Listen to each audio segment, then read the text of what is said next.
प्रिय साथियों, पंकज कलखुड़िया चैनल में आप सभी दर्शकों का हार्दिक स्वागत है। साथियों, देश में कोरोना का पैनिक ऑलरेडी क्रिएट है और ऐसे में हमारे देश के कुछ साइंटिस्ट और कुछ वरिष्ठ जनों ने और पत्रकारों ने एक नई बात को कहकर हलचल मचा दी कि कोविड की तीसरी लहर की शुरुआत हो रही है। पर क्या साथियों, इस बात में कोई सच्चाई है या ये कोरी अफवाह महसूस होती है? इसके बारे में हमने अपने ज्योतिषीय अध्ययन के आधार पर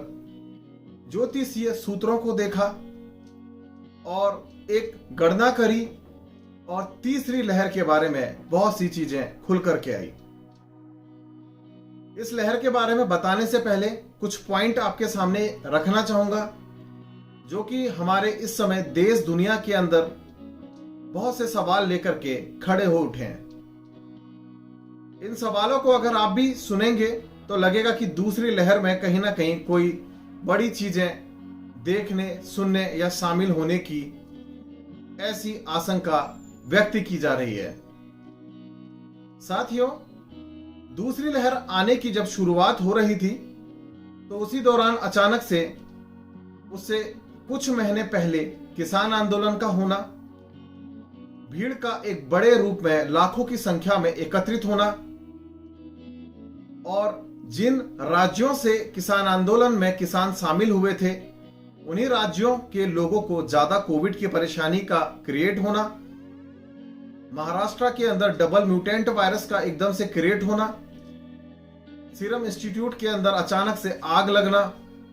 पूनावाला का इंडिया छोड़ के चले जाना, साथ ही में हमारे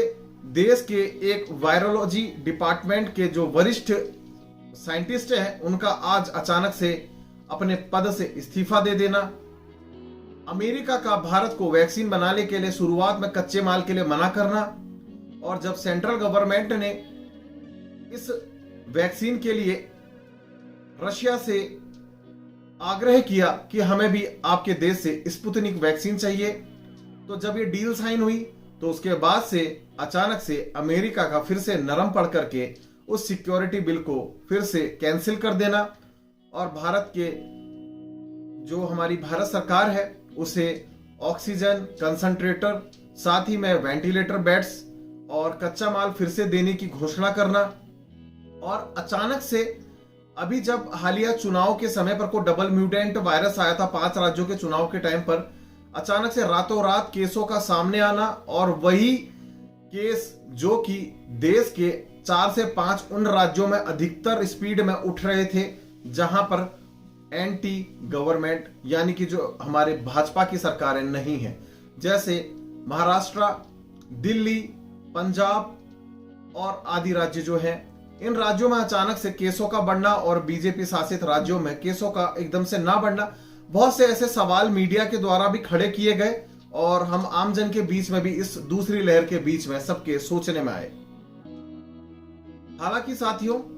सच क्या बयां होता है क्या नहीं हम लोग कुछ नहीं कह सकते हैं इस बारे में, पर कुछ संशय के सवाल ये थे तो आप सभी के सामने पर भी रखे।